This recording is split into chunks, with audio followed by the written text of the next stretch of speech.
It is pay-per-view fight week. We have UFC 311 going down in Inglewood, California. Yo. Yeah. We have a rematch, a huge rematch. We have Islam Makhachev defending his belt versus Arman Tsarukyan. Um, Highly anticipated rematch. I've been looking forward to this. Probably since they first fought. The first time they fought, it was Arman's UFC debut. It was a close fight. He was really a nobody coming into that fight against Islam and put up a 29-28 decision. So, yeah, man, I'm excited. I'm your host, Aries. Welcome to the first episode of 2025. And if you guys are new to the channel this new year, we're going to be uploading as much as possible this week or this year. And if you guys are new here, the man behind the camera, the voice behind the camera, my other host for all the big cards, all the big pay-per-view cards, we have my guy. Drew Era here, man. It's Jamal Hill get knocked out fight week, man. I hope Let's so. go. All right, I really do hope Let's so. go. But yeah, guys, again, we do break down the fights. We give our picks. I do give some bets, some bright spots to bet on with these fights that I think are good. And with the main cards, we kind of do get into more discussions as well. So if you guys want to stick around for that, again, there are timestamps in the description below. So if you guys want to check out a certain fight, it's all there for you. But again, with the main card, with the bigger names, we do tend to discuss more and go into in more detail, stuff like that. So if you guys are real ones, you guys stick around for those discussions because they're really good, man. I think we kind of talk about it all. Hey, man, look, the bets last year, your numbers don't lie. All right.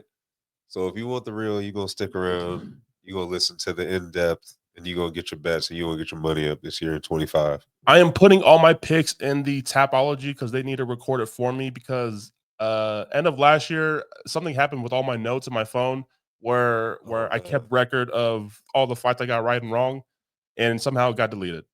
So it sucks. It pained my heart because I pride myself on getting these fights right and having that record. So I can't really tell you guys, but we did really good last year. No, you did numbers last year, man. And if you guys want to go to the socials, they're going to be down in the description as well. I upload all my picks to the Twitter, the Instagram, stuff like that. I definitely encourage the Twitter because that does give you that's where I go. Like when I can't catch the Friday show beforehand, like I will go to the Twitter, usually first thing on Saturday or like early afternoon on Saturday. He always got it posted. It's real easy to read. Got the circles, got the underdogs, got the favorites. Like it's real user friendly on there. I encourage y'all to go follow that. But yeah, I do tend to have a big year recording. I missed the first card of the year, which is my bad. Life got busy, but I do tend to upload and get every card this year. That is the goal for this podcast. So stick around, guys. But we have a stacked card this pay-per-view, UFC 311. From top to bottom, these fights are great, and the underdogs do have chances in most of these fights. So, but yeah, let's get into it, man. If you guys are new here, we like to start from the bottom and work our way to the top. Let me just get the graph on the screen for you guys. We can start with the breakdown because the first fight is one of my favorite fights on this card, actually. So the first fight of the night, we have Tagir Ulanbekov versus Clayton Carpenter. So Tagir, you see, he's from Russia. He's not your typical Russian fighter, though. He can get nasty on the feet. He will kind of remind you of Zabit. You know, Zabit was you see the Russian, but that man was a nasty striker. What could have been? Probably one of the biggest what ifs, maybe. Facts. Nasty striker on the feet, but the wrestling and the grappling is there. So don't let him for Russia fool you. But with me saying all that, though, you know, the striking, the grappling, stuff like that. The striking defense isn't the greatest. He is there to get caught. He got sat down and hit by Tim Elliott like 2 years ago, which Tim Elliott is a tricky guy to fight. But if Tim Elliott is landing a punch and you're going down on your butt, I got a little bit questions about that. And he was kind of getting reversed on the ground. And I know, again, Tim Elliott put up a hell of a fight against Mighty Mouse a few years ago. So I get it. But with Clayton Carpenter, though, 8-0, I think the UFC sees him as a really good prospect if they're pushing him this big, because Tagir is going to be his biggest fight, his biggest challenge in his young career. But this kid is the ultimate competitor, and anywhere this fight goes, striking or on the ground, grappling, I think this kid will meet Tagir there, and he will put up a hell of a fight. He has a skill set to make this fight very competitive. He is explosive on the feet. He has the credentials in the BJJ as well. I don't know if he's that seasoned as like a Tagir, but it's there. Okay. So I went back to Carpenter's fight with Edgar Chairez. It was the Dana White Contender Series fight. And because he was at a big disadvantage with the reach, 6-inch reach disadvantage, Carpenter was facing Chairez. And I wanted to see how Clayton looked with that disadvantage. And he ate some shots. Okay. Like, and Edgar Chairez, very, very scrappy Mexican fighter. And he's very tough to put away. And I think that fight was a blessing in disguise for a young fighter like Clayton Carpenter, because Chairez is so scrappy and he makes you work for everything. I think Clayton Carpenter learned a lot in that fight to get signed to the UFC. And I think we kind of seen it pay off in his last two fights, even though those are lower tier fighters compared to Chairez. I think Clayton Carpenter learned a lot from that fight with Edgar Chairez to get into the UFC. And I think he is going to make this fight, as a big underdog as he is in this fight against Tagir, he's going to make Tagir work for everything. And we're going to start this pay-per-view year off kind of crazy, because I am taking the young kid here and Clayton Carpenter to pull off the upset here. Plus 250. Plus 250. That's a juicy dog to start off the year. Again, I'm not that high on the striking defense of Tagir Ulanbekov. And I think the scrambles on the ground and the grappling on the ground is going to be very competitive. And the only thing I worry about with Clayton Carpenter is him punching himself out, because he does put his foot on the gas a little bit, and he does throw everything into his punches. This man's really just a tank. But that's the only thing that worries me. But I think he does have the skill set to upset here. And Tagir was looking pretty sketchy. He was looking like a skeleton walking around, so I heard, in the like the hotel and stuff like that. He is a huge flyweight, and him cutting weight to 125, I think he should be fighting 135, but he's fighting at 125. Khabib and the team have always said that he has probably one of the hardest weight cuts. And I don't know, man. A young kid like this could push that and make it interesting. So I'm taking the underdog here. So on DraftKings, FanDuel, and Caesars, all on their sports books, they're all betting down Tagir. So you're getting a lot of Carpenter money coming in. So public money has your back. They're with you on that. Yeah. They think the upset too. Next fight, we have one of the guys I just cannot stand. We have Ricky Turcios versus Bernardo Sopaj. So Sopaj is coming off getting knocked out. Probably one of the best knockouts of last year. He got knocked out by Oliveira. Crazy flying knee. Probably the best knockout of the year, in my opinion. But Sopaj, he was looking good in that fight versus Vinicius Oliveira. The first round he won clear. The second round you kind of saw his cardio dying out a bit.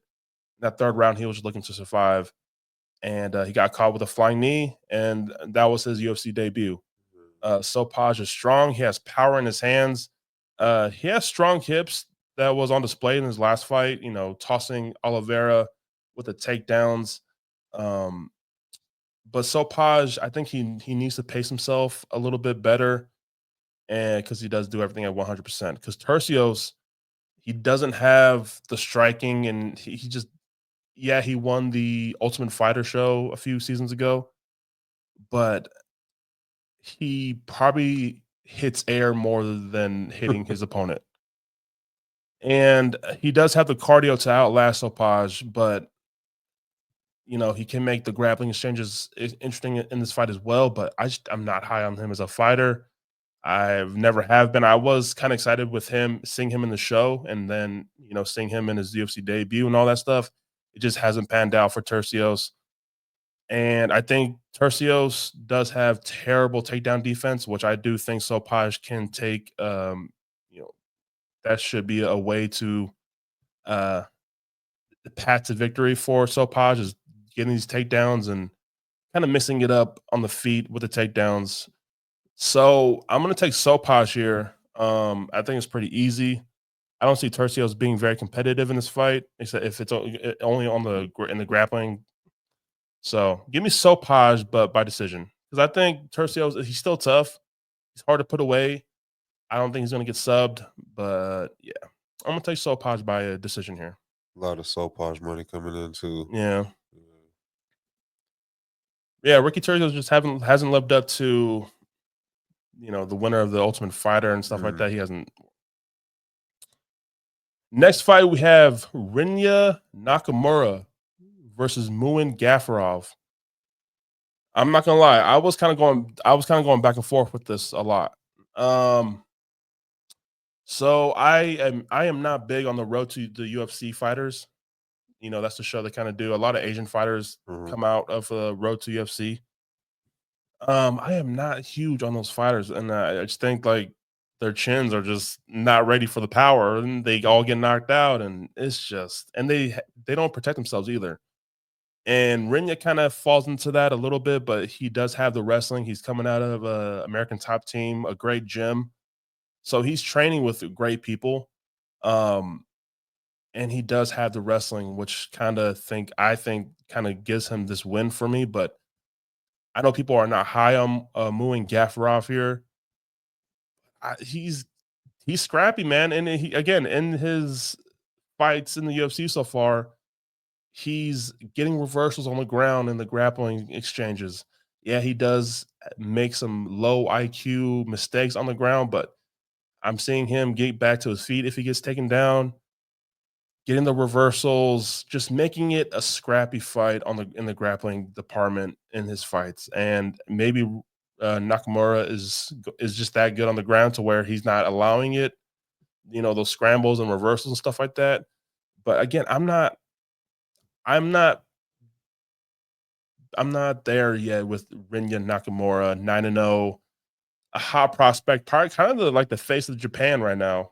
He was the number like in after winning the series, he was the number 10 like prospect going into 2023. I mean, this is gonna be his 4th UFC fight. Yeah. Undefeated. So I mean, the skill is there for sure. Yeah.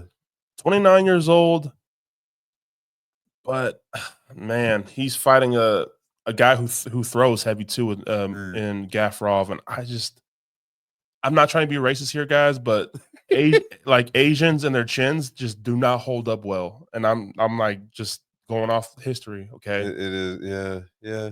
And he's there to get hit, and the wrestling, yeah, it may be a factor, but Muin Gafurov has shown that he's able to get back to his feet and hit the reversals. So for this show, for the podcast, I'm going to go Nakamura here, but I'm not confident at all. I don't care. Say he's the second, he's the second biggest favorite on the card too. I know. I'm like you want to pull the trigger on that number, man. Oh man, like that's a big number. That's huge. Whew. And I'm not mad if you want to sprinkle something on Gafurov because I think he's a live dog. So I don't know. Maybe he needs to prove it for me more. Rinya Nakamura. So next fight we have. This is a ladies' fight. Yep. We have Carol Rosa versus Ailin Perez. So this is another one that kind of got me back and forth. Okay, and you may laugh at that and be like, "Why?"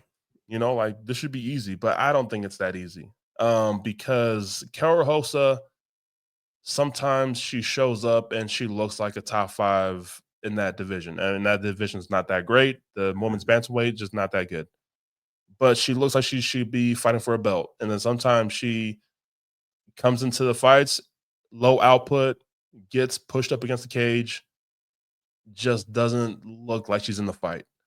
And when she gets taken to the ground, even though she's a black belt in BJJ, she basically almost uses it for just defense, and she's not using it to offer back. And so people want to go to the Sarah McMahon fight with Carol Rosa. She got taken down a lot. I know Sarah McMahon is a Olympian wrestler like years ago.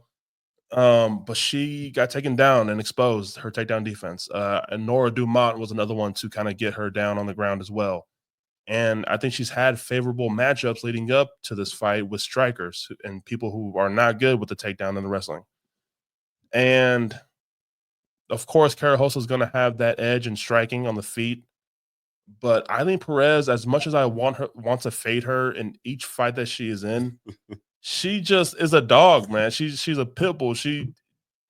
Striking is like it's okay. It's not that great. It's a below average, but she has this will to be a pit bull and just wrestle these takedowns. Reminds me of a Colby Covington almost. Like how he just is relentless with the takedowns because he knows on the feet ain't no shit happening there. Yeah. So.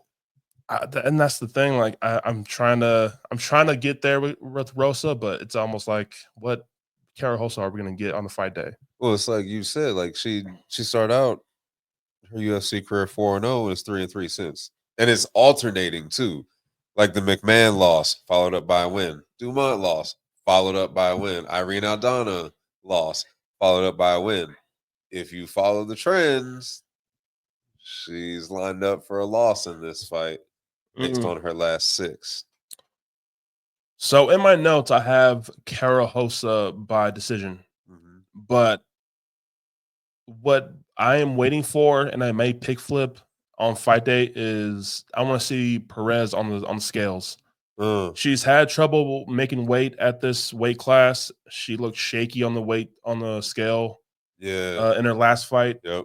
In an interview, she did say in that fight or in that weigh-in, she was just joking. I'm like, come on. I mean, she missed weight. She was saying she was just playing. I was joking. I wasn't really shaking. I just wanted to. I don't know. But that was a scary video. That's too. A terrible look. Like, yeah. So she's missed weight before too, and I just want to see, is she going to take this serious to where she can make 135 comfortably, look great on the scale? So yeah. So right now it's Carol Rosa by decision, but it could. Pending. Yeah, it's pending for the weigh-ins on Friday. So I like that. Yeah. But I think there is some good live money here for Ailin Perez, or just she's a good underdog. Even though I don't like her as a fighter, she is a good underdog for this weekend. Next fight we have, I believe, is Grant Dawson. We have Grant Dawson versus Diego Ferreira. The most boring fighter on the UFC roster. Mr. Take you down and hold you there. It's they love pushing Grant Dawson. Dude, he's on. I told Ayers before we started, man, it feels like he's on every card, dude. They love pushing the Grant Dawson guy. So I'm gonna start with Diego Ferreira real quick. Diego Ferreira is probably one of the more underrated lightweights since he's been in the UFC. I think his resume is underrated. The people that he's beaten, his skill set. But you do kind of look at it, and it's like he's kind of went on a run, and then the UFC tried to push him to the bigger names, the Gregor Gillespie's, the Benny Gamrot, and he hasn't quite got there. That's to your point. It was the Pettis win, right? Yeah, that's the one that kind of pushed him. And then he got Benny, loss. Gregor, loss. Gamrot, loss. Like 3 in a row. 2021 was probably the worst year of Diego Ferreira's life because, yeah, he had a big donut. And he's kind of he's coming into this fight off back-to-back knockouts. He knocked out King Green, Bobby Green, and then he's coming off beating Robeshki. Michael Johnson. Oh, Michael Johnson. Yeah. Sorry, The Michael Menace. Johnson, the Menace. And then he beat Robeshki in his last fight, which was impressive too, and that was late in the fight. So Grant Dawson's way to winning this fight is obviously wrestling and holding the person there on the ground for 15 minutes and a ground and pound. That's it. That's really it, guys. That's his bag. And the counter for this is Diego Ferreira is great. He has great jiu-jitsu, and he's showing at age 39 that he's knocking out these guys. Mm-hmm. Dawson just got knocked out a few fights ago by King Green, Oof. Bobby Green. That was nasty. That was nasty. And that was that was in his first main event in the UFC. He got slept in like the few seconds. It was half a minute. He got knocked out. So again, this is kind of like the Ailin Perez fight where Diego is a good dog, I think, to bet here, because Grant Dawson has one way to win. Diego has a counter for that win, and he is showing late in his age that he does have some hands. And Dawson just looks so green on the feet, the punches just come out slow, like it's not so. Yeah, it doesn't. Watching him try to strike doesn't seem like fluid. It seems very forced and like, yeah, you're 1,000% correct. My man has one route to victory. That's it. That's all he's got. I think he does get takedowns here, and I think he gets them pretty easily. But how good is his top game? How good is his top control with Grant Dawson? That's going to be the big question mark. I am going to go Grant Dawson here, but I am not comfortable in this pick at all. Diego Ferreira is a great dog to put some money on. I hate that pick. I hate it. I hate having to pick Grant Dawson. I'm not comfortable at all with the last two picks.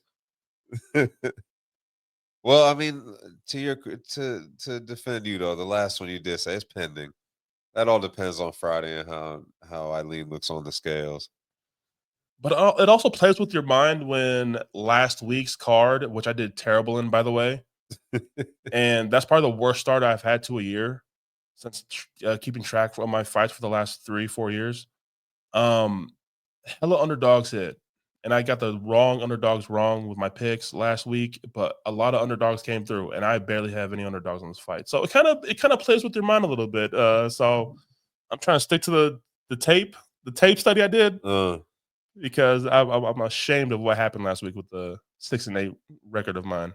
Can I ask you something real quick on Grant Dawson? Just your opinion, right? So Grant Dawson has been around for a minute. Like a minute.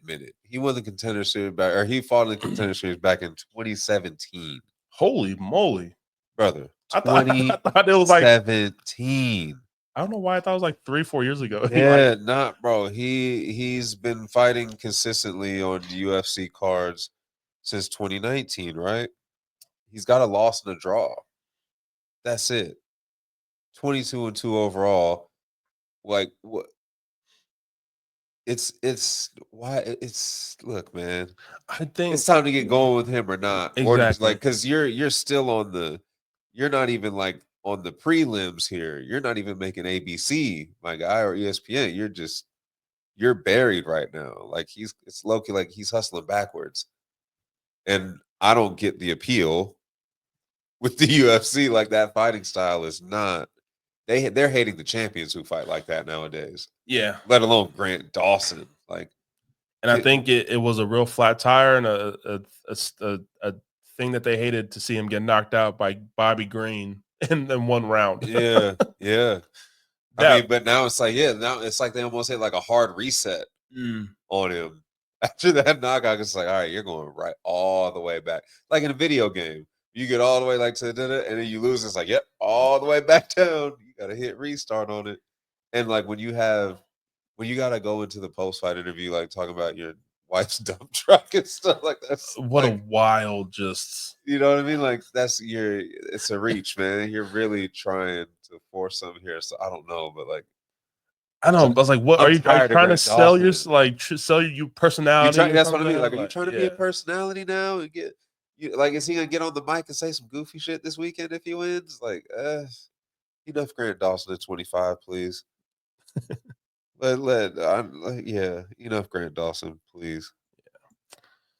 So next up, we have a replacement fighter stepping in on short notice here. We have Bogdan Guskov versus Billy Elekana. So Billy Elekana is replacing Johnny Walker in this fight.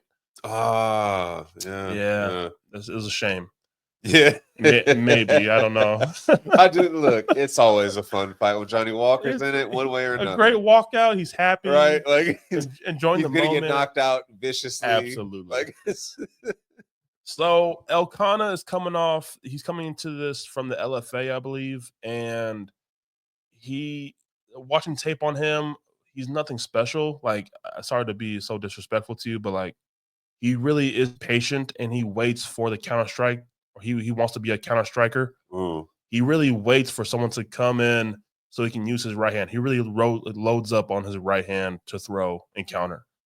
And this may play into that because Guskov is so aggressive. He has heavy hands, but Elekana was struggling in the I don't know. He was kind of struggling in the LFA and in the regional scene. Like, I was gonna say, he had a couple LFA fights. He made it to PFL for 2 fights that he won. And his last fight was this summer in something called Lights Out Extreme Fighting, the LXF. like watching tape on him, it just didn't look like he had that talent. And now he's stepping into a pay-per-view card on the prelims against a very aggressive guy who's established, kind of, who Guskov had a big push in his UFC debut, but he got rejected by Volkan Ozdemir. But since then, put away Ryan Spann, or he got submitted by Ryan Spann, but he knocked out Ryan Spann. He knocked out Ryan Spann. He's since Ozdemir, he has 2 knockout wins, back-to-back knockout wins. Yeah, Zach Pauga's absolutely terrible. Sorry, my brother, but so Guskov is finding his own. He's finding his footing in the UFC. I think they try to push him a little bit too much, and then he got humbled. And now they're kind of building him up the right way in this 205 division. Billy Elekana, he is not a 205er. I think he's trying to find his weight class right now, and he's that tweener of like middleweight 205. And he's just too small for the 205ers. Guskov is a big, thick 205er, man. When you see them together, they're going to look like they're in different weight classes. Like, I was just looking at Elekana, and he almost looks like a 70er. Yeah. He looks like he could be a real tall 70er. Like, he's a very slim-built 205er.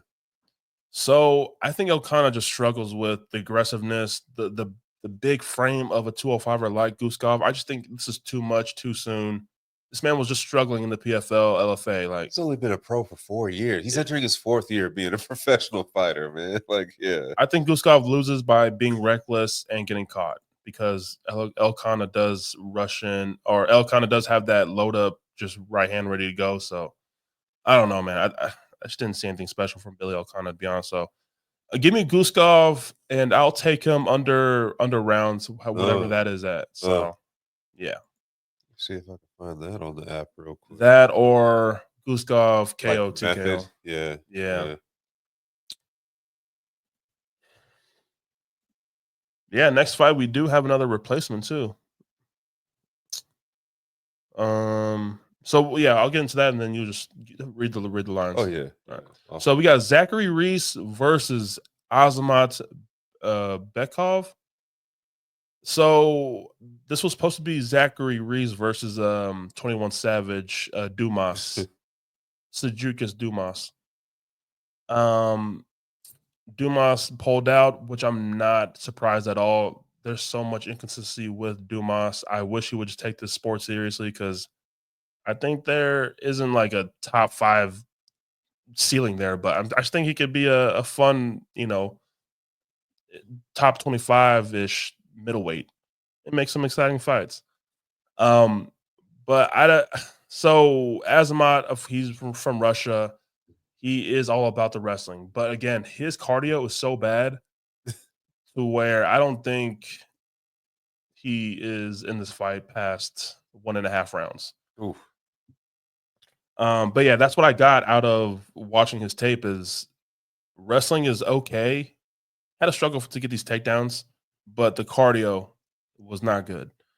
Zachary Reese, on the other hand, really lengthy fighter, a really lengthy middleweight. He's huge, 6'4", and just has a crazy reach. Looks like,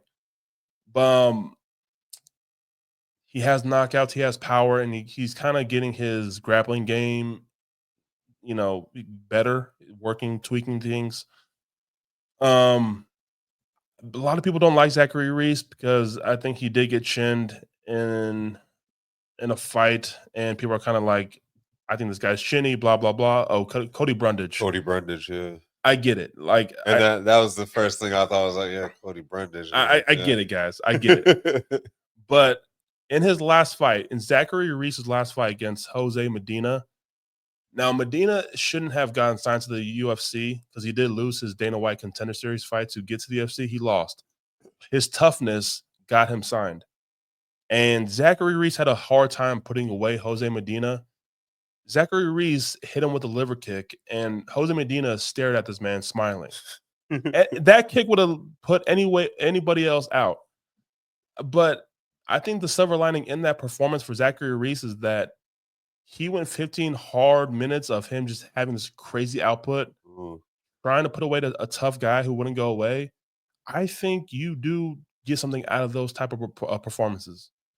Yeah, he didn't get the finish that kind of boosts your confidence, but I think you just find that grit to gut out these just overly like offensive output performances. Like, I think there's something to that.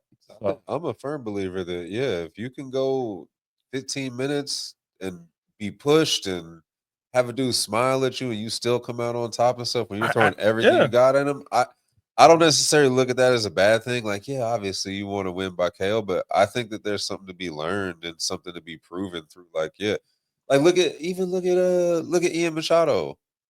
He came out of the Shavkat fight with a loss, not even a win, like Zachary Reese did. He came out with a loss, and people are looking at him better than they looked at him going in undefeated. So I'm a firm believer in going a strong 15 is a great thing, can be a great thing for a fighter. And I don't know what it is about the MMA community, but people look at that as a bad sign that, oh, you can't put away a guy. All right. Or maybe the guy's tough as hell. Yeah, Medina has one. Medina might have one of the best chins in the UFC right now. I'm not even kidding you. Him and Long Top, who Ruffy just that chin is insane. And that was wild. Yeah. And these are two new guys to the UFC. So Zachary Reese is going to have the output here. I think if he does get taken down, which I think he will, his long frame and long limbs to wrap up something, I think he does work off his back very, very well. And he does chase submissions. Zachary Reese is going to look for a finish here. Give me Zachary Reese by submission. Oh, I like that. Yeah. Another dog. What? Zachary Reese is a dog? Zachary Reese is a plus 170, plus 180. Oh my God. Get this. Bekoev is up as high as minus 235 on FanDuel. Guys, money line this. Yeah. Don't even go chase cute props. Yeah, you seem shocked. Yeah, Zachary Reese is a plus. The lowest, the worst number you can get on him is plus 170. That is absolutely insane. I have him on mine at plus 175. Oh my gosh. I'm gonna bang that now then.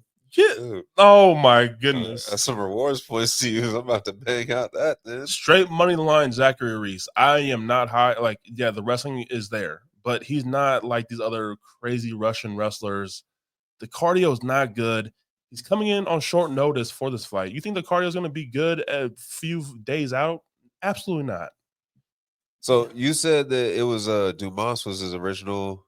Yeah, and he was a favorite in that. So that's what's funny is Zach Reese was a minus 260, minus 295, like all over the place. Placement fighter comes in and all of a sudden he's an almost 2-to-1 dog. I think y'all tripping. I think you guys are tripping. Let's say I'm going. You see me. I'm going in right now. Wow. Let's see, because the last fight. So the last fight with Walker, with the Walker replacement, that's not. I don't have a meth. I don't even have that on. Okay. MGM. Let me see if I have. Zachary Reese, the underdog. Oh my goodness. And I'm shocked because of the skill set. People want to look at the resumes, the records, stuff like that. I'm looking at skill. I am not impressed by Azamat yet. Like, yeah, brother, I got plus 180. The cardio is not good, and I think cardio plays a huge part. And this is your UFC debut. I know he got chinned by Cody Brundage, but this guy is not going to land that strike. I think Zachary's about to put it on this man. Money line this, money line it. Just you see the good luck. We in here. Drew, let's go. Drew, I just put it. I just put it in. Let's go, Zachary Reese. Wow. that I'm shocked. Your reaction made me place the bet, man. That's all I needed to see. All right. Next fight, we go to the heavyweight division. We have Jailton Almeida versus Serghei Spivac. I try to find ways to get away from Spivac because he's hard to get a read on. Yeah. It seems like he does struggle against people with power, these power punchers, the people with stand up who can just outclass him on the feet. He is good on the ground though. He does have a good submission game. And that's what Jailton Almeida is kind of known for doing. He's known for just having his way with these takedowns of wrestling and just ground and pounding these guys for however long this fight lasts. For Jailton Almeida to make Curtis Blades look like that, this man was tossing Curtis Blades around. Right. He just had bad luck and just left his head there a little, exposed, and Curtis Blades was going crazy with the elbows. It's a bad loss. It was a good performance, but it was a bad loss, man. Gosh, dang it. I think Almeida is a dog though. Agreed. Romanov, in his last fight, I don't know if his last fight, but yep.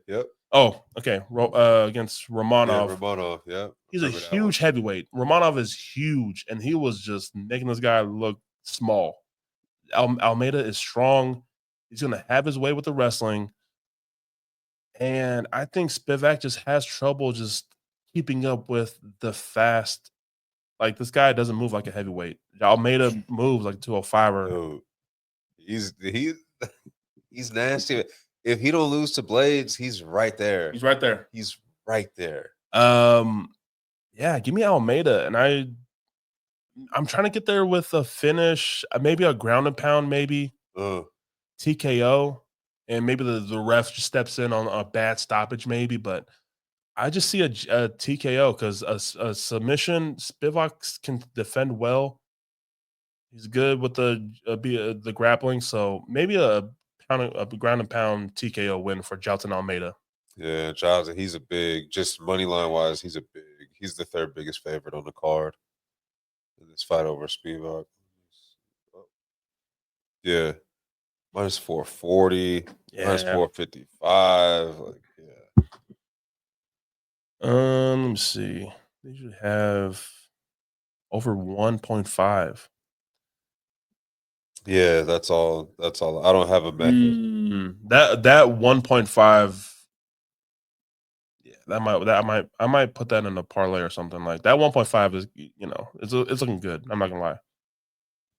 Because Spivac's no slouch on the ground, and I think he can survive.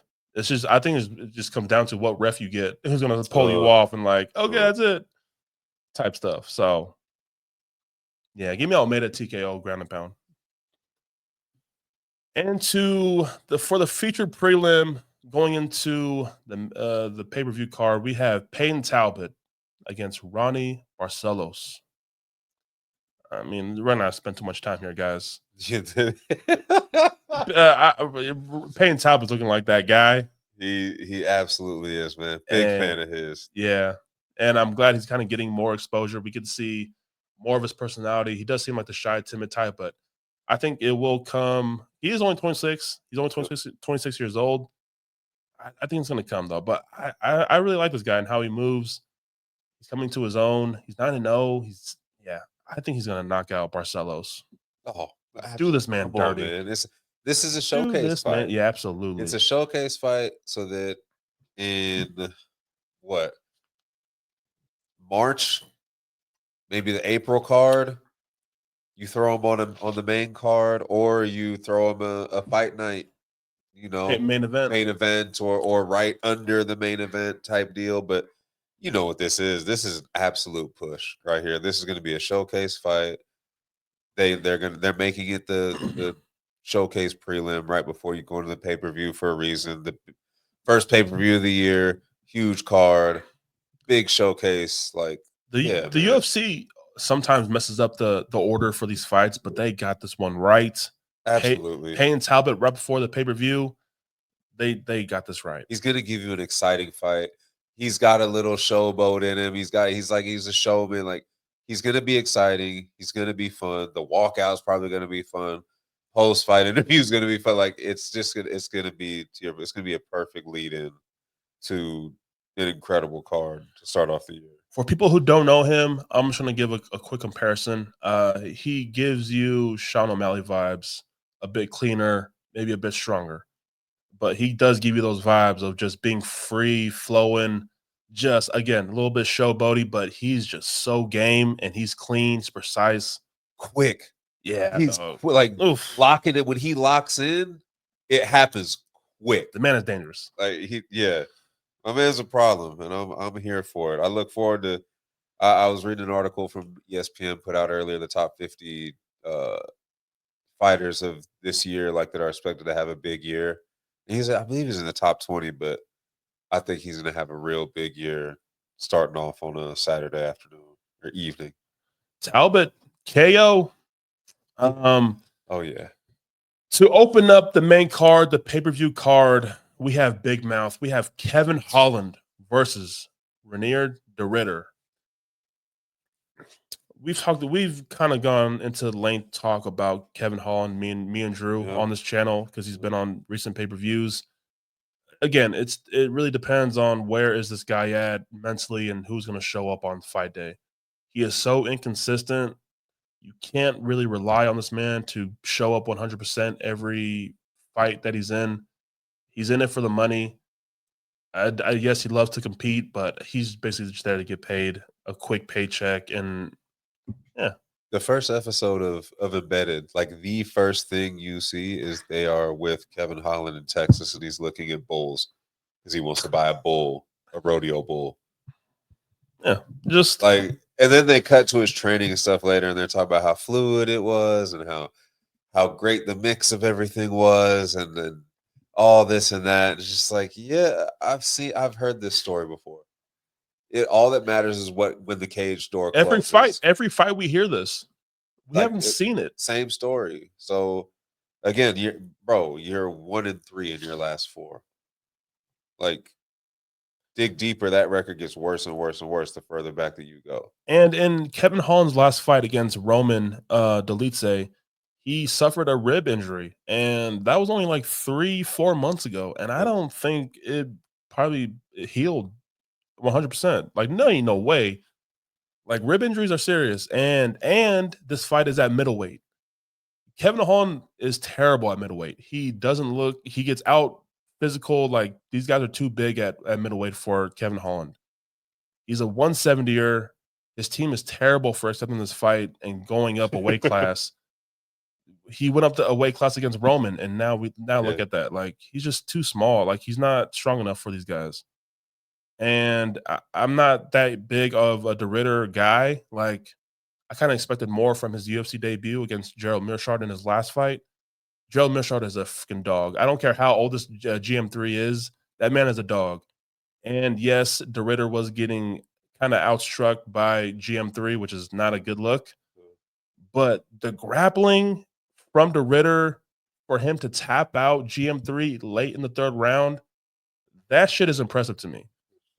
The grappling is his bread and butter, and at middleweight, he is going to get a hold of Kevin Holland, and he is going to be too big for Kevin Holland, too strong. It's going to go down to the ground, and I think he finds a way to rear naked choke Kevin Holland.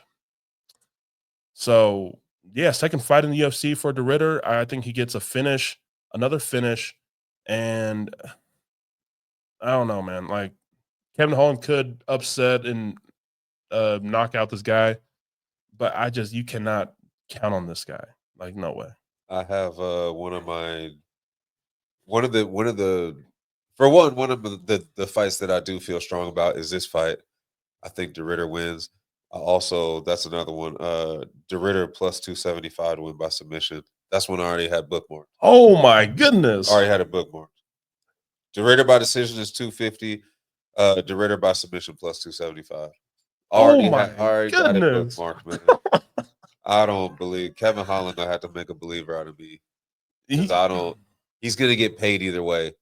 And that's all he cares about. Yeah, like just get your check, bro, and get your neck cranked a little bit and tap out and be done with it. Go buy your rodeo bull. But yeah, I'm De Ridder 1,000%. Kevin Holland just gets hurt too much in these fights. I mean, in a scramble, in a thing, like he just gets injured mid-fight, and let's call a spade too. Like since 2020, Kevin Holland's fought 18 times. That's a lot of fights in 4 years. And we've said it multiple times. How much is he developing his skill with these short fights and him turning around 4 months? Like, how much are you training and how much are you spending money? Looking and just getting in the cage and looking for a finish so you can get another bonus or like, it's, and again, it's, he had a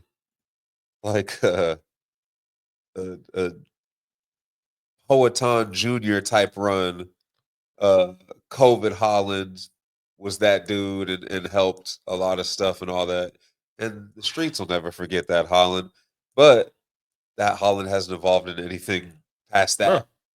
So if you want to be like the gatekeeper, cult hero kind of fighter dude, a la like Donald Cerrone type of guy, you're never going to challenge for a belt. You're never going to then by all means go get it. But me believing in you as a fighter going forward that's gonna be consistent, nah, man, not a chance. You are 2-3 in your last 5, but in your last win against Olechechuk, you got laid out.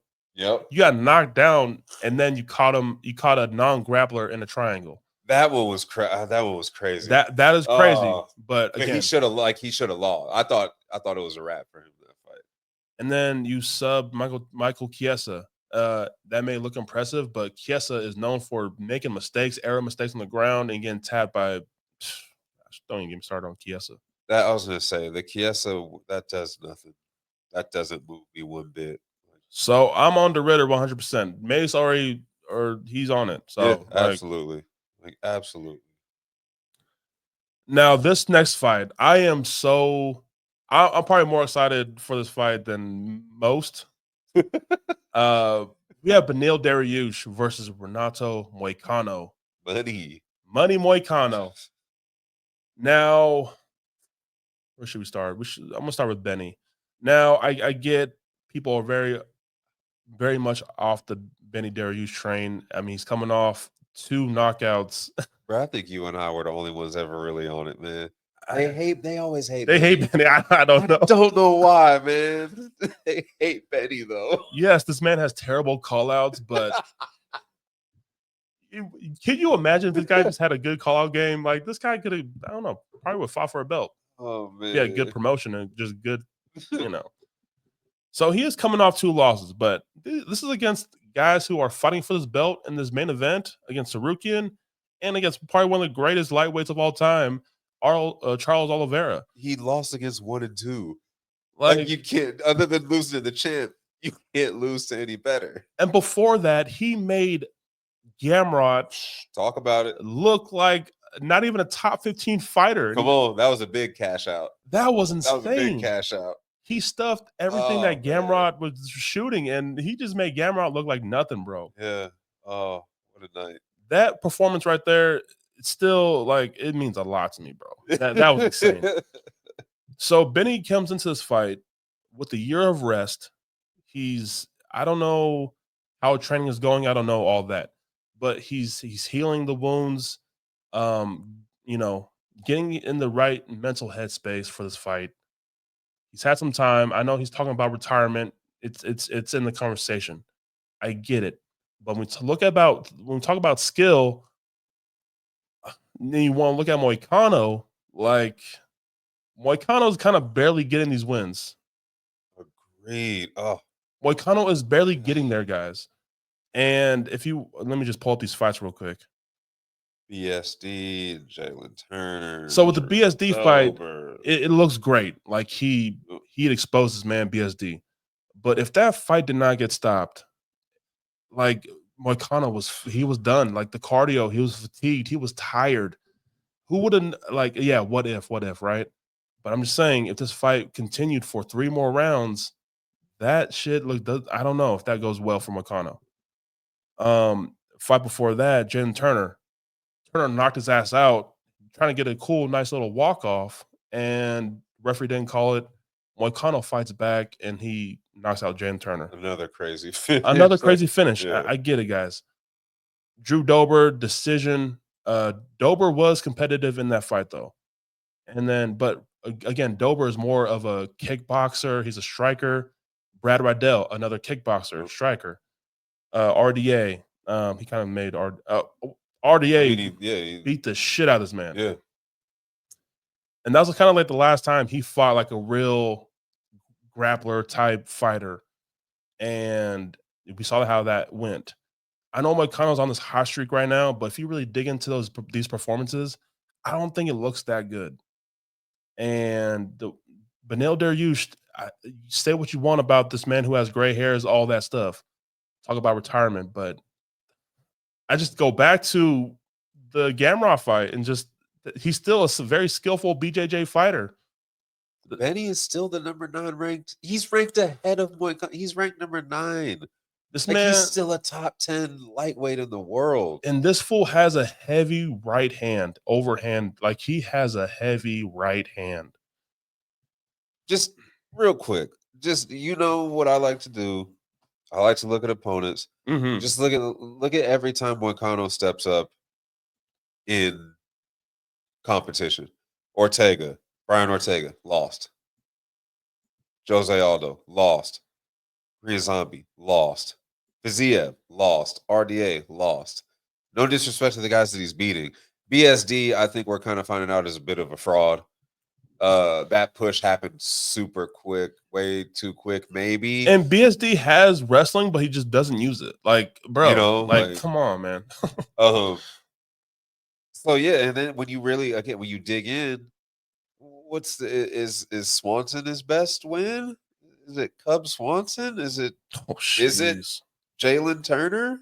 Like that's what I mean. When you get steps up in competition, Moicano, it's not like he's not young. He wasn't fighting these dudes when he was young. So, and that's another thing. The age, they're the same age. I know. They're both mid-30s. Like they're both guys. And you guys are acting like Beneil Dariush. Yeah, he's coming off 2 bad knockouts, but this man Moicano's getting knocked out too. But he's surviving. Yeah, I get it. But there's some tread on those tires too. But again, like, put it into perspective though. It's one thing to say, yeah, he's coming off of 2 knockouts. He's coming off of 2 knockouts to Oliveira and Tsarukyan again. Like that shit is gonna happen to Moicano if he fights them too. Can you imagine what would happen, brother? Like, come on. You think Moicano's beating those 2? I don't think so. Stop that. So yeah, it is one thing to say that, but then you also look at the fact that before that, yeah, he also went 4 years unbeaten. While again, the common opponents, he's right there. Like he's right there. He's winning. He's won all the same fights against common opponents, except when his steps up in competition come. Other than the last 2 fights, where again the competition doesn't get any higher, he stepped up. Listen, you guys we can poke holes all we want at resumes, performances, stuff like that. Okay, but when you look at skill and when you look at the paths of victory and what the opponents kind of counter for those passes of victory, I'm going Benny Dariush to counter with the defense of takedown defense, the ground game, stuff like that. I'm not too high on Moicano's power in his hands. I think Benny Dariush has an underrated right hand. He swings hard with his overhand right. I'm going to take a shot here on the dog, and I'm going to go Benil Dariush. My biggest play of the night. Oh, no way. It's Benny. Oh, 525 by knockout. Oh, let's go. You just sat here talking about how suspect Moicano's chin is. It's on film. It's out there. Like, we know this. We know how heavy Benny. Well, we know how heavy Benny's right hand can be. The public obviously still seems suspect on him, but like, nah, man. And maybe it's partially the juicy number. It's partially I still think Benny's dope. I still think he's a great fighter. I don't think there's any shame in losing to 1 and 2. And yeah, Moicano, I just don't get this resurgence and like this. He's all of a sudden that dude at 55. Like he's a rising star at 55. It's like, nah, bro, he's a middle-aged, like old fighter, if we're being honest, at 55. I don't understand it. And if things don't go Benny's way, I think Moicano wins here, and then I think he gets the fight with Paddy Pimblett. And I think Pimblett makes him look bad. I think Pimblett makes this guy look. That'd be such a nightmare fight for me, watching those clowns fight each other and having to like I hope it's one of the double knockouts, just bow, stepbrother style, just knock each other out, man. Nah, man, give me Benny all day. Benny Dariush, underdog. Come on, baby. Next fight, we might have probably one of the favorite fights of the people. The general consensus. This might be what everyone's looking forward to. I think everyone's looking forward to a downfall of Jamal Hill. We have Yuri Prochazka versus Jamal Hill. Man, oh man. I'm one of those people that want to see Jamal Hill get knocked out. Me, Drew, both. Yes. We cannot stand this man since getting knocked out at UFC 300.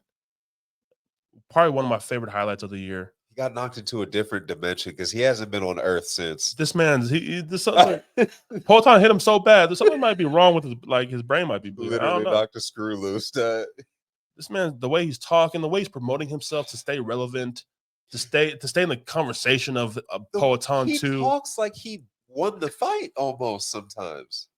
It's the most delusion I've ever seen from an athlete. This is bad. This is really, really bad. But he's just trying to stay relevant for that Payton rematch. He's doing all that he can. I get that he went into that fight probably not 100%. He took that fight for the money in UFC 300 against Payton because they were trying to save the card. Yeah. So that wasn't his best showing, obviously. He has a torn Achilles. Was it a torn Achilles? Something like that. I think he tore it during like a basketball game or something like. That was. Yep. So that probably wasn't fully healed by the time UFC 300 rolled around, but you get the main event, you get paid out by the UFC. Of course, you say yes. And he hasn't fought before that fight, UFC 300. He hasn't fought in a while, so he was probably looking for a paycheck. I'm not even gonna lie. He probably got paid nicely.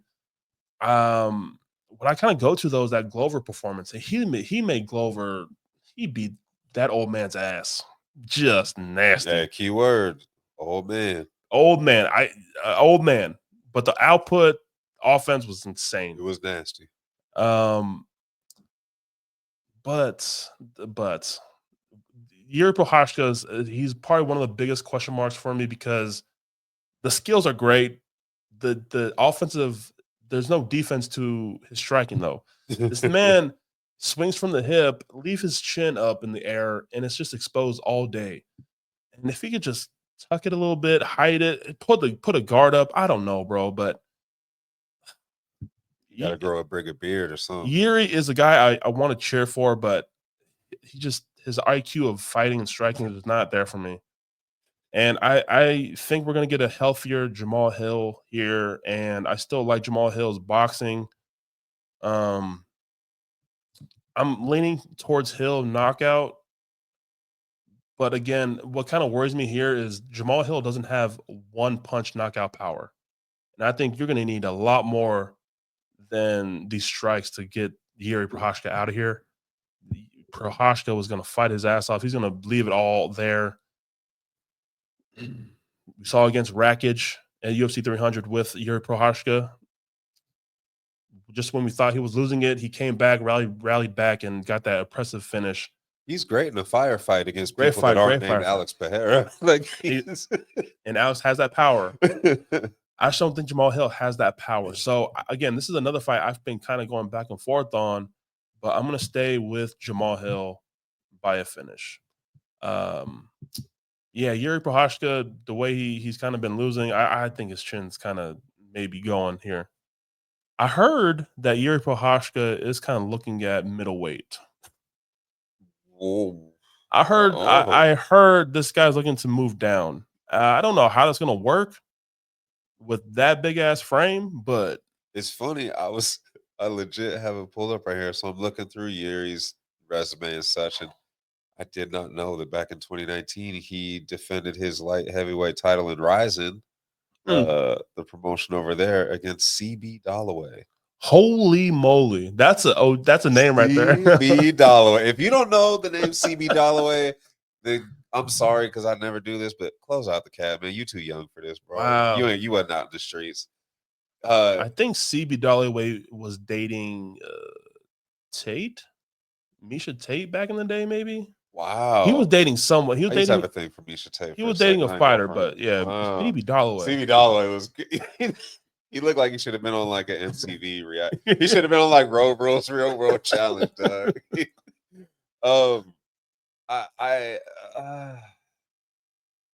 So part of me wants a Jamal Hill win, so he can edge closer to the Pereira fight, which he's never going to get again. Part of me wants the Jamal Hill win because I would love to see Jamal Hill and Roundtree get together. Nice. Because I mean, yeah, the Roundtree got suspended and all that when they were supposed to fight before and all that.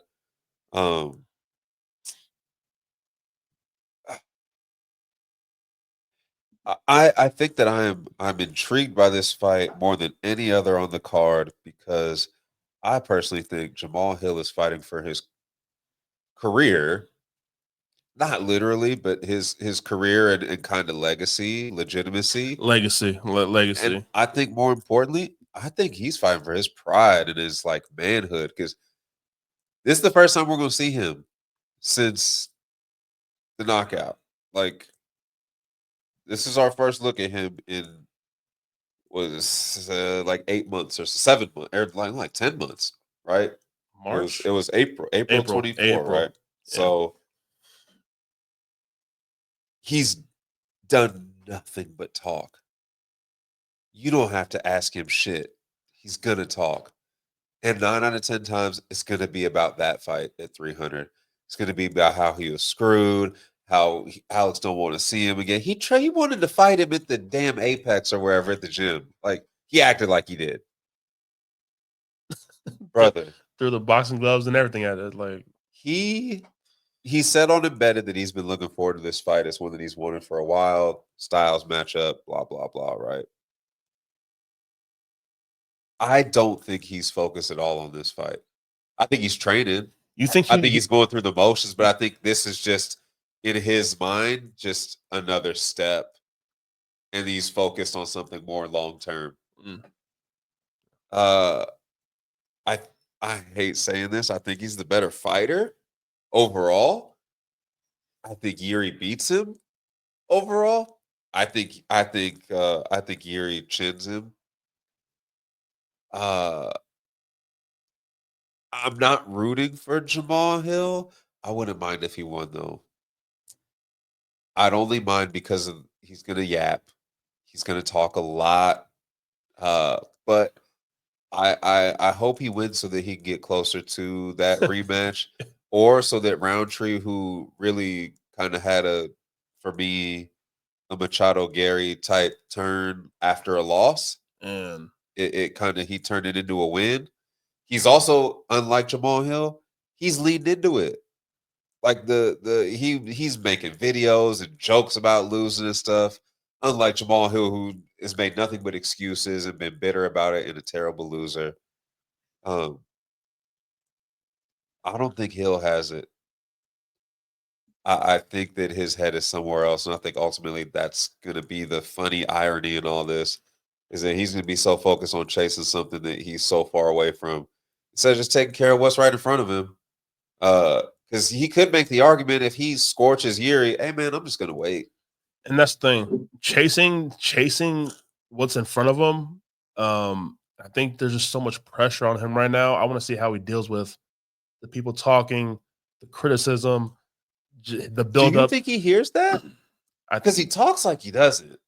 I know he does the like the kind of lethal shooter kind of thing where like I hear y'all, but like to hear everybody talking rationally about you and showing you over and over, this is what happened, and you're still like, nah, nope, I would have beat him. It's Herb Dean's fault. Like what, brother? Like what? The memes, everything. Again, you said it perfectly. You're fighting for legacy and pride. Dude, this is your name on the line after all the talking you've done. If you lose this, if you lose to anyone other than the name Alex Bejeda, I think you're done, bro. Like, because everyone, I'm sure UFC brass especially, are going to look at you and be like, come on, bro, really? Like, why would we give you anything you want going forward? Why would we believe in you going forward? Back to back getting scorched, and you've never shut your mouth about it. And you fucked up our card before by tearing your Achilles in a damn basketball game. Like, come on, man. So, yeah, I mean, plus let's be real too. My man's putting a lot of pressure on himself. Absolutely. A lot of pressure on himself all the way back to, like you mentioned, the maybe he wasn't healthy going into 300. It's the excuses all the way back to that you've just been setting up. And now, brother, it's time to pay off, man.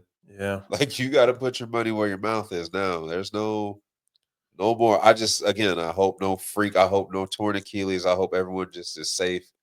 Because this is the one I'm looking forward to the most on Saturday. This no belts on the line. This is a dude, nigga, you are on the line, bro. And I'm really curious to see what, and I'm not this type of, but like, I really want to see what type of man Jamal Hill is. And that's what it comes down to. I'm like, I want to see just how do you deal with all this? Right. Are you going to perform when the lights are on you? You backed yourself into this corner too, by the way. Exactly. No one put you there, bro. You could have been Roundtree and just, hey man, he called me, he did his thing. I look forward to getting to him again. Instead, you've been talking a lot of shit for no reason, backing yourself in this corner, bro. He turned into the biggest villain in the UFC in months. Like, yeah, everyone's looking for your downfall. And how do you perform? Oh, yeah, I'm looking forward to this one. I got Yuri in a firefight. Nice. I think he can get Jamal into a firefight. We know Yuri's decent in a firefight. As far as the offensive end goes, because like you said, all it takes is one from certain guys. And also, like you said, I don't think Jamal's that guy. Another loss for Yuri. Things get murky. That 85, I don't understand that. I don't know how. I heard that on a podcast. Like people, like they read that somewhere. But yeah, another loss for Yuri Prochazka. It kind of gets murky for him. So yeah. Let's move to the co-main event of UFC 311. We have Merab Dvalishvili defending his belt versus Umar Nurmagomedov. I have never seen this type of disrespect for a champion to be this big of an underdog. That's kind of insane. And I kind of feel bad for Merab just for the line's sake. Like, plus 240 is what I see on this app on ESPN right now. You can find it as high as 260. That's insane. Certain places. We know what this fight is going to be. A wrestling fight. It's going to be a grappling. What's that shit called on the ground? It's just going to be a bunch of grappling. Yeah, it's going to be grappling exchanges left and right. It's going to be sub attempts. It's going to be passing guard. It's going to be like, it's going to be a fight that a lot of your new fans who don't know CB Dollaway are going to complain about. They're going to hate. I think they're going to hate. They're going to hate this fight, but I don't think the main event is going to be like that. I think that we're going to see more of a striking fight in the main event, hopefully. Yeah. But they're going to hate this fight. And I'm going to love every second. The OGs and the ones who really ride for this shit, who have been here. It's gonna be a good old throwback. We're in for a good throwback fight here in the co-main event. Merab is a better striker. He has some nasty kicks. Probably some of the cleanest question mark kicks I've seen from a fighter comes from Umar Nurmagomedov. This man trains with just dogs. I mean, his brother Usman Nurmagomedov is a champion in another organization. He trains with killers.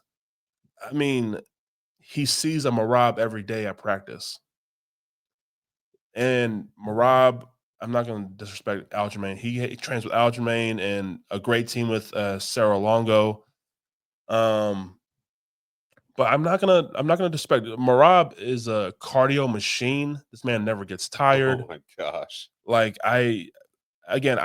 this one broke my heart. But to see him beat Peter Yan the way he did broke my heart.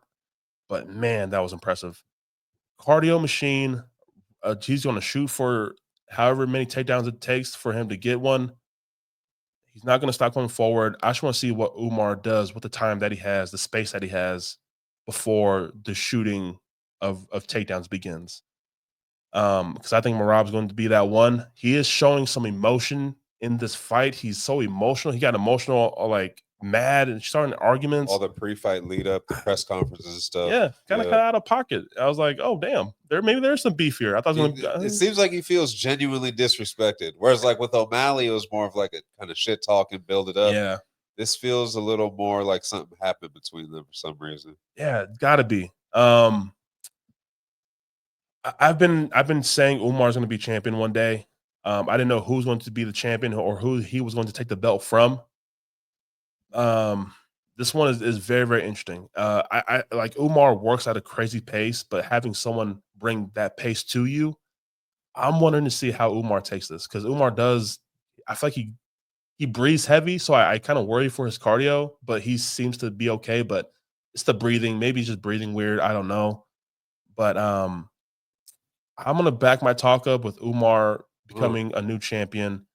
There is so much good money on a champion who's at plus 240 right now to just put something on there. I don't know. I mean, look, I've been a Merab guy, even though I picked against him with O'Malley. Again, he's an old school fighter. I dig that. I love that.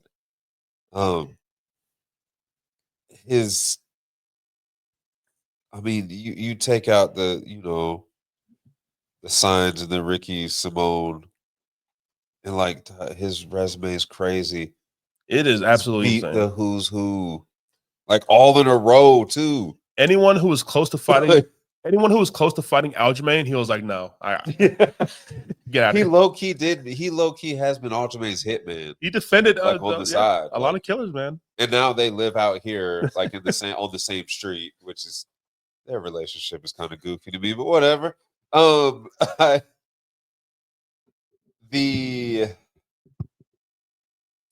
still don't know. I still don't know what would happen in a rematch between Merab and O'Malley. I don't know. I still think O'Malley's the most talented fighter in that division. It's hard to deny. It's hard to deny that type of skill. Yeah, man. It really is. And like Umar's great, man. Don't get in the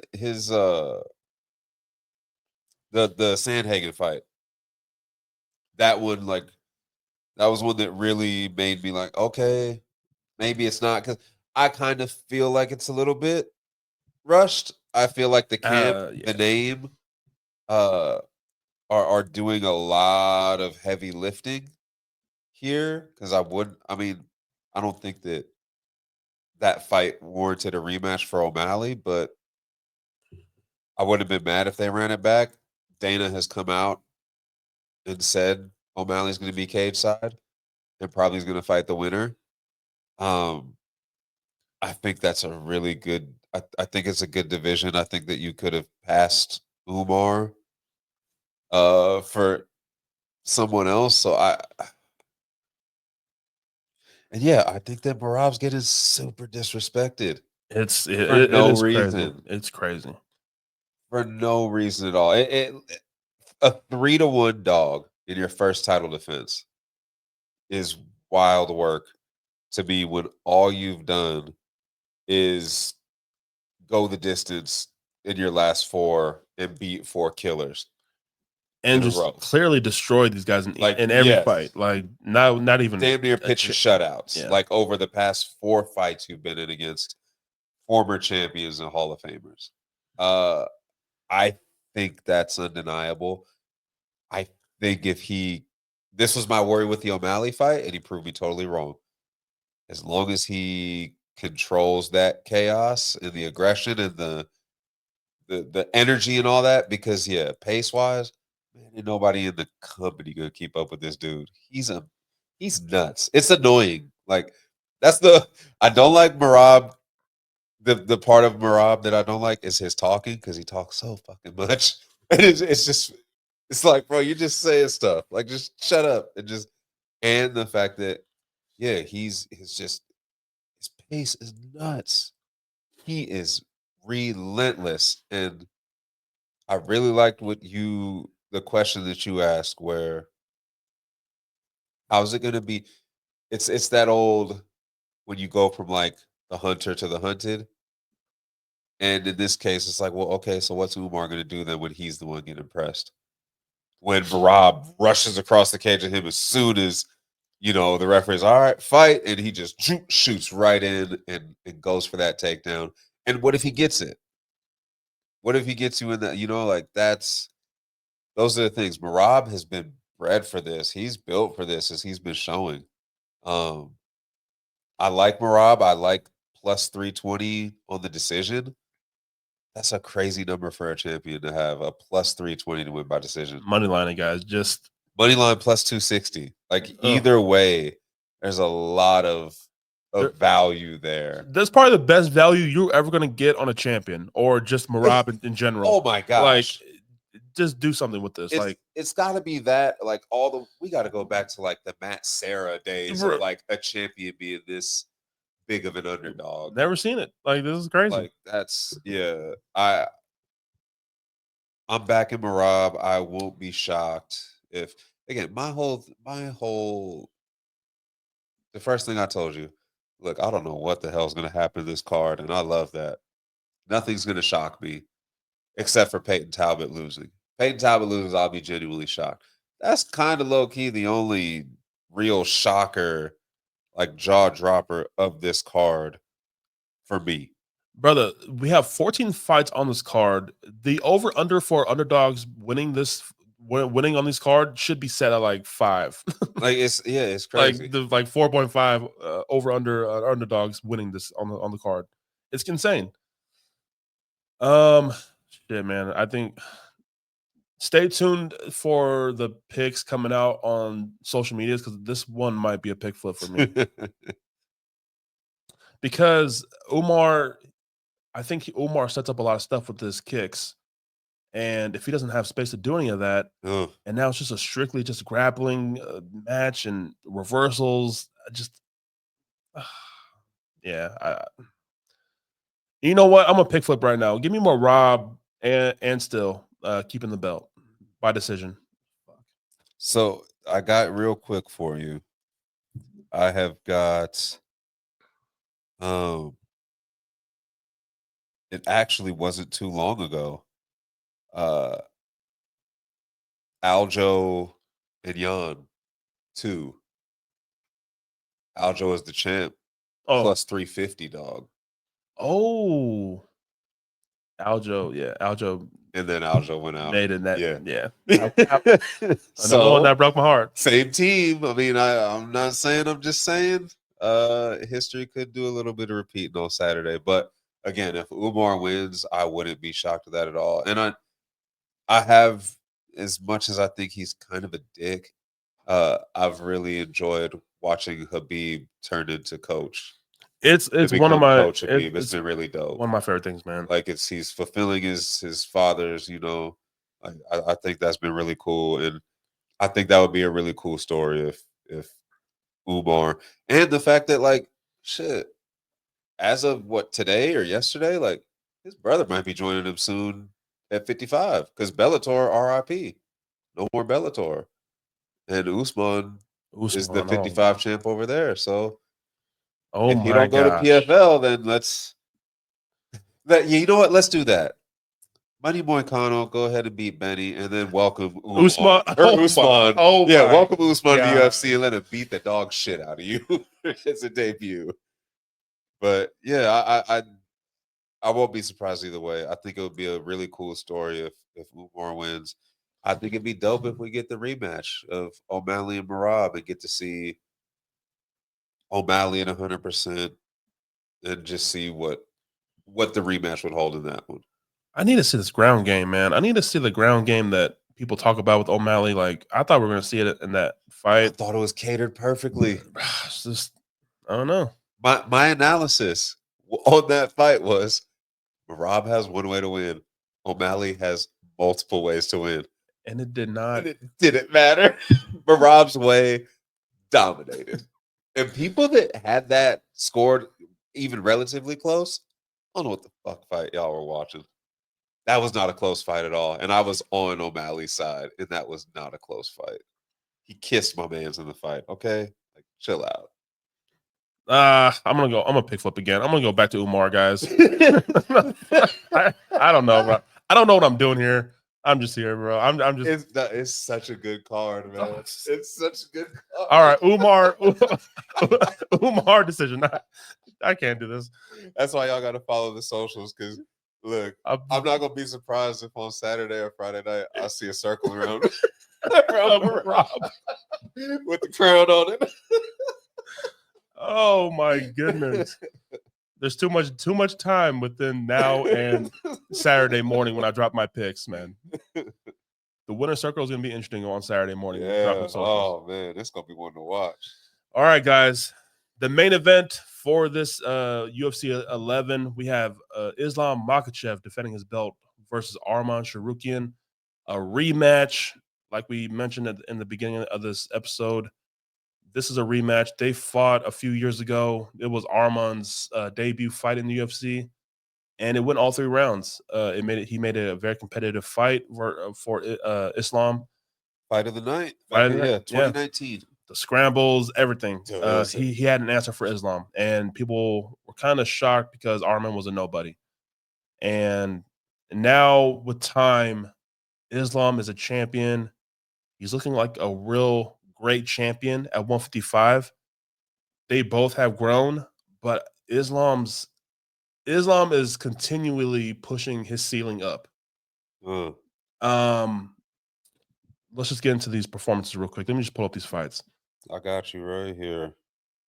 I mean, it all depends how far you want to go back. You go back, his last fight was the Poirier, the choke of Poirier, which, again, a ridiculous title defense, if we're being honest.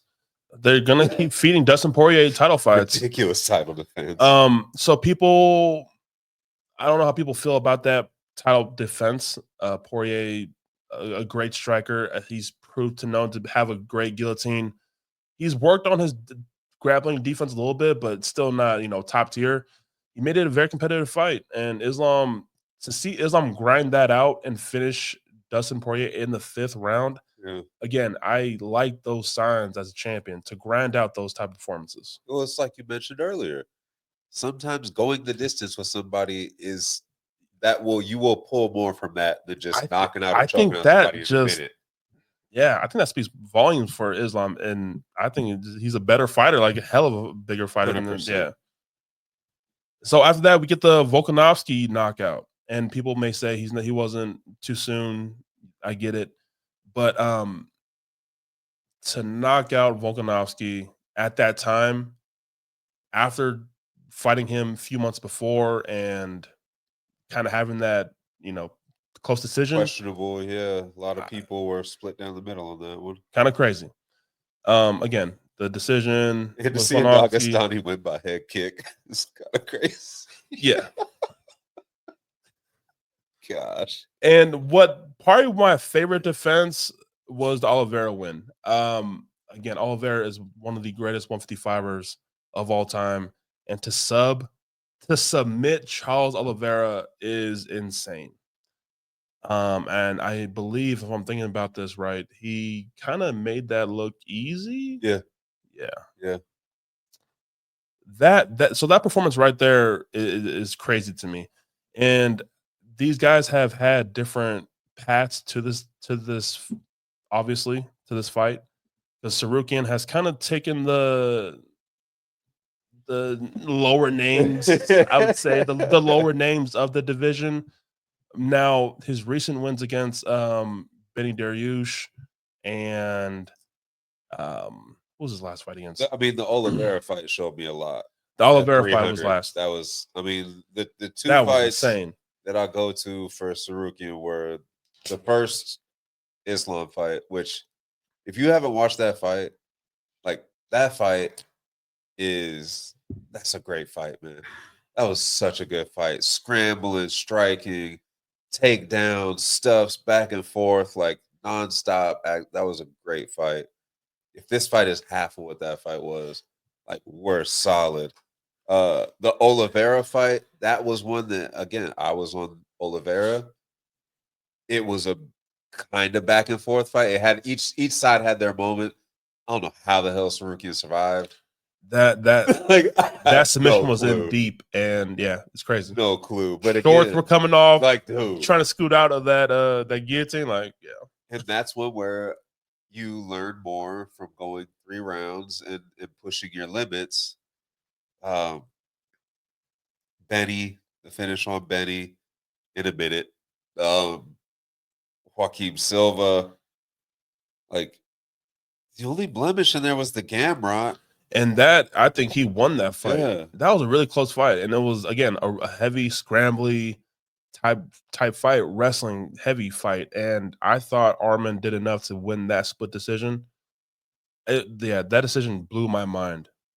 So what my question is based off of what you've seen, like who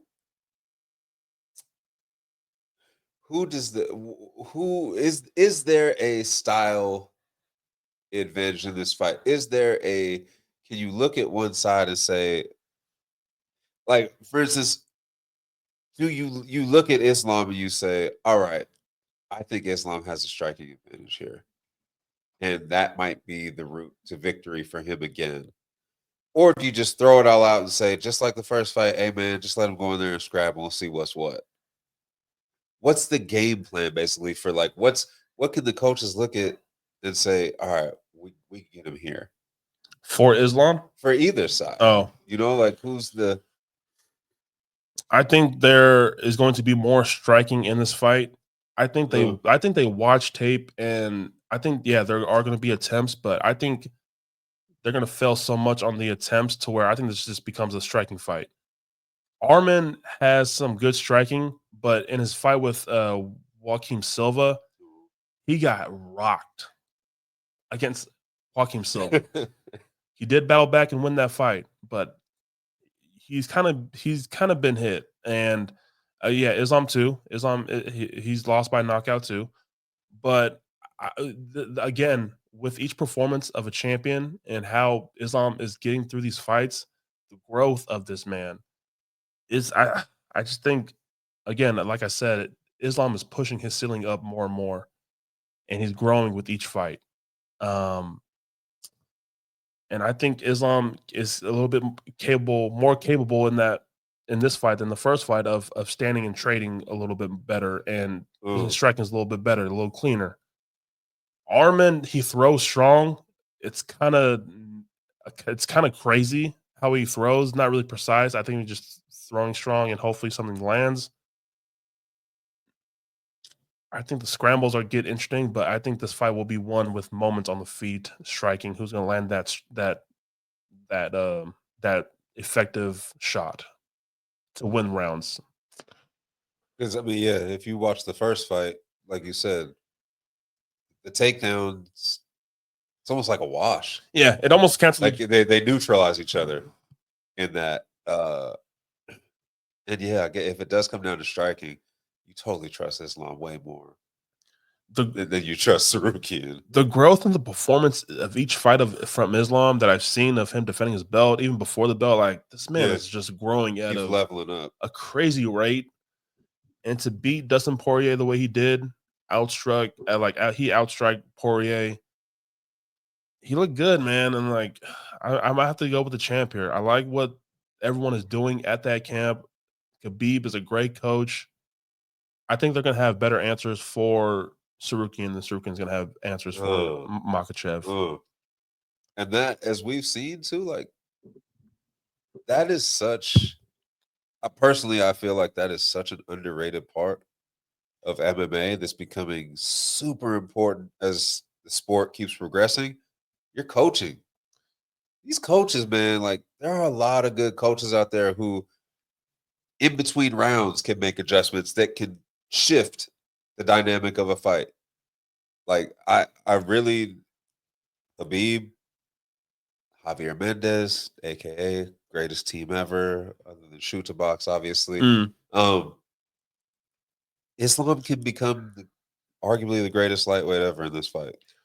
I think so. It can be his fourth defense to break a tie and be the all-time record for most defenses at 55.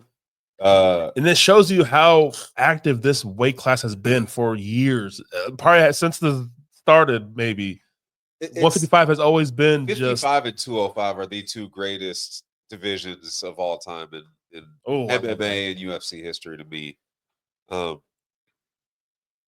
Khabib, Benson Henderson, BJ Penn, and Islam. And if you count Edgar Frankie drawing with Gray Maynard, then he's in there too as well. Technically, he didn't win, but he was still champion afterwards. The draw, right? So, I mean, yeah, he can. And let's be real too. Like this is, he goes on a little run, and it's got to be.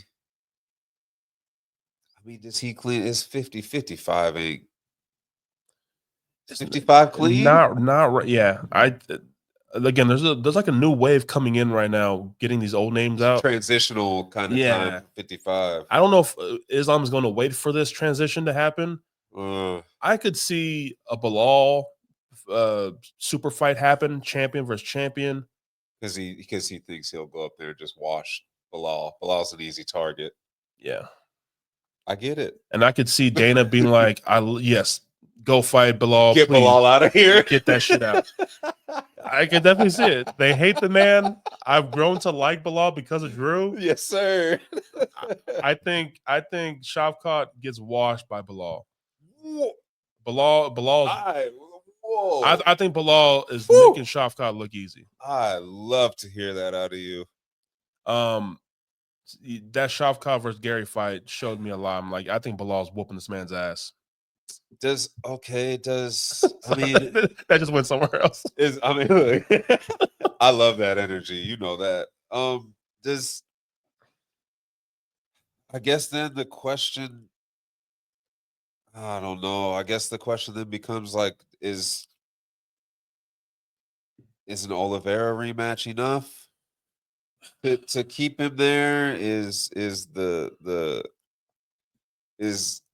Gaethje enough to keep him there? I just don't. Yeah, you know what I mean. Like, and let's not get it twisted either. Like, those are big money fights. Big money. You could sell the hell out of Oliveira, obviously, again, and you could Gaethje. I mean, just off the fighting style alone, you could sell that fight. But then, after that, you're it gets thin real quick, because after that, you're looking at somehow Poirier is still fourth in 55.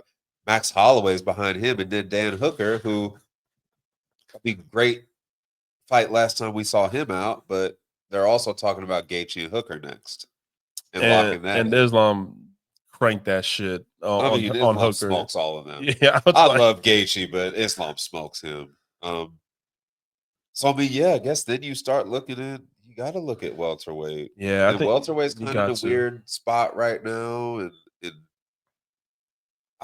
can I tell you a fight that I would love to see, even though it's never going to happen? Oh yes, dream fight. I would love to see Islam just absolutely destroy Kamaru Marty Oh, fake newsman. that's I've been getting I'm a Twitter hater, y'all. I take pride in getting blocked by people, right? I haven't got blocked by Usman, but I have a quote of his from his where he's talking his big shit about, oh, you 170ers, you young guys, just wait around till I get healthy and I'm gonna come back and show you who the man is and all that.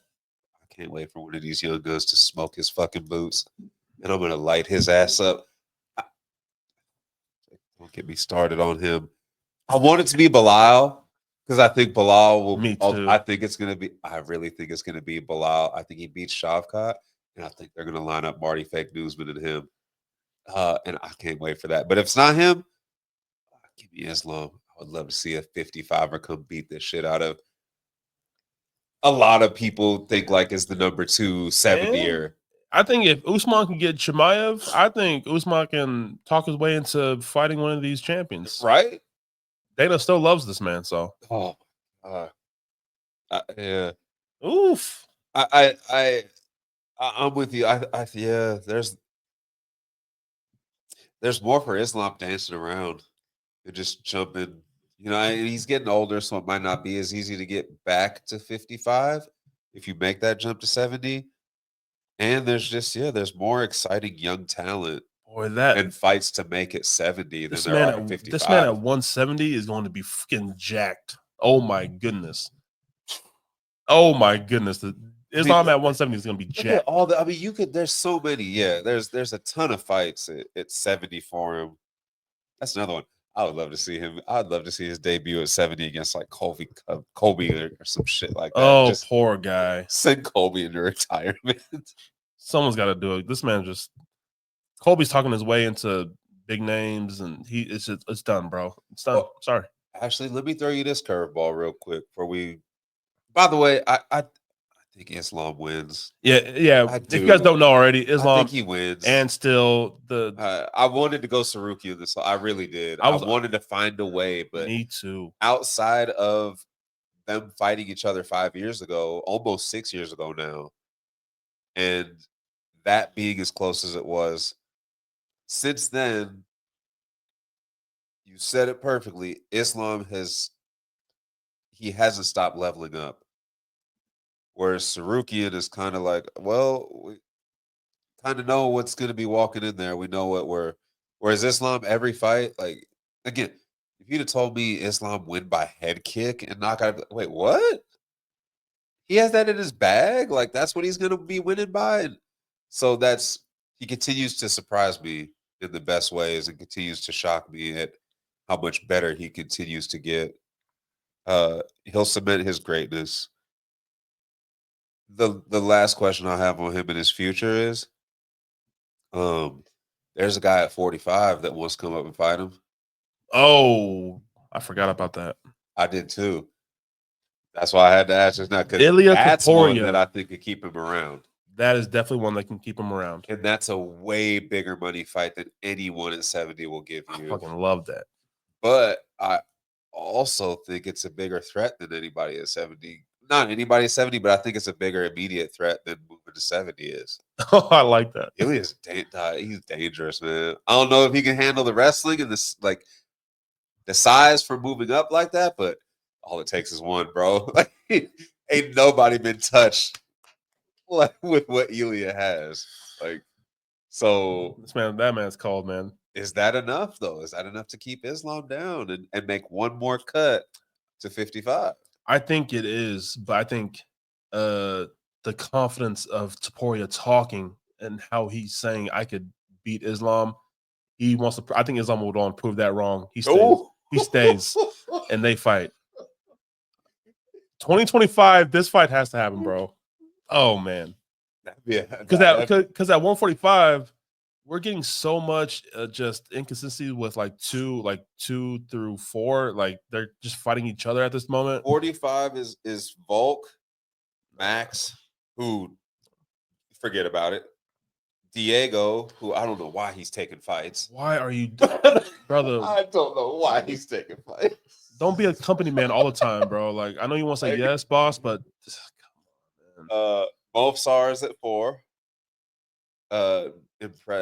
Just beat Aljo, so he's another one that if I'm him, I'm like, I'm sitting on my ass. I ain't doing shit. And we've heard it before. Topuria is all about money. Yes. He don't care about no legacy. He's not trying to stay here for years. He wants to get in and out. Nah. Diego, money fight potentially. Yeah. Volk, not anymore. And say Yair beats Diego, then forget. Why you put yourself in this situation, Diego? Elia's going to 55. I don't think outside of Diego, I don't think there's anything there for him at 45. Like, no. Oh, yeah. Islam and Ilya would be. That's the fight of the year, guys. It might be the fight of the year. Jones over Jones and Aspinall. I'm sorry, but Islam versus Topuria. I fucking love that shit. What else could I throw at you? I love that so much. Well, shit. What if the rumors of Chimaev and Poetan were true? Is that what interests you at all? Fuck. Not more than. Nah. How would it do? Because the buildup of this fight, I love the villain that Ilya enjoys being. I dig that. It's the demeanor, bro. He so talks cocky, with a grin on his face. Oh, he's so cocky, bro. I think that is one of the coldest niggas out here. He's like a movie villain, bro. Like, and he's like, pause. He's always fly with the dripped up suits all tailored, like bro. With the fade and the beard. Like he just, like you said, he always got that little like look, like I'll knock you the fuck out, bro. It's so like, cold to me, bro. I am such a fan. He's backed it up. Absolutely. He did what no one has ever done. Brother, him beating Max the way he did, talk all you want, bro. Go ahead. Just that's insane. And he said he was going to do it too. The whole time he said he was going to do it, and he was right. Oh, man, what a champion. That's the one in 25. You know what? I hope that's the call out. I hope whoever, if it's Joe, it's probably going to be Joe. It's either going to be Joe or DC. I feel like DC would be more like because they're tight. You know what I mean? They're comfortable. Okay. So he'd be more on some like, hey, Topuria down there. Yeah. I think Joe would more give him like well, you can move up or you can move down. Nah, DC. I hope it gets brought up though. I hope someone brings up Topuria to Islam just to check the temperature on him to see like how we feeling. What's up? Does this interest you at all? Like what? I would hope that my guy pulls up to Inglewood and just sits in the crowd, just watching, just like Topuria in Inglewood. With a fly suit on, just sitting there with his kids with it and all that too, with his lady just like, what's up? I'm unbothered, bro. Oh man. Just enjoying a Saturday night fight out here in the hood. It's nothing. I'd rather have Kendrick sitting next to him or something. Like, yo, what's up? 2 biggest villains of 2024. That's good. All right, y'all. That's the breakdown of UFC 311 going down this Saturday. Oh, it's going to be such a good card. Before we leave, I'm just going to give you my picks. We're starting from the bottom, work our way to the top. First, we have Clayton Carpenter, dog number 1. Yes. Bernardo Sopaj. I'm taking Rinya Nakamura. Again, this lady's fight TBD. is TBD. Stay tuned. Follow the Twitter account and Instagram. I'm leaning Rosa for this video, but it could change depending on the weigh-ins. I'm taking Zachary Reese. Dog. Yeah, huge dog. Yeah, dog number 2. Already cashed it. I'm forgetting that he was even the dog. I'm taking Grant Dawson. I'm taking Bogdan Guskov. Jailton Almeida, Payton Talbott. In the main card, I'm going Rinya the Ritter, which just moved again to. I have that as even money, like on both sides. Yeah, I was showing 120 when we were doing the breakdown. Now it just moved down. So I'm going dog number 3, Benil Dariush. Sir. I'm going Jamal Hill. In the co-main, you heard me switch back to Umar. I switched 3 times in this. I'm going Umar Nurmagomedov and new. Might switch again. You never know. It Stay might. tuned. Put some money on Marab, please. And then in the main event, I got Still. I'm going Islam Makhachev. Yeah. Those are the picks. Thank you guys for tuning in today. Yeah, more to come, guys. We're going to thank you for sticking around for the picks and the discussions. We always like to talk, give, hypotheticals, just discuss. Just talk a little, little MMA. Discuss the landscape. So this is probably better than some live streams you guys watch. It's not strictly the card. It's the fighters on the card and the state of things. It's kind of like a little, It's like a MMA podcast. It is a podcast, but like we actually talk. We use this as a round table, not just there you go, round table. That's it. But yeah, that's us. Thank you guys again. I'll see you guys on the next one. Yeah.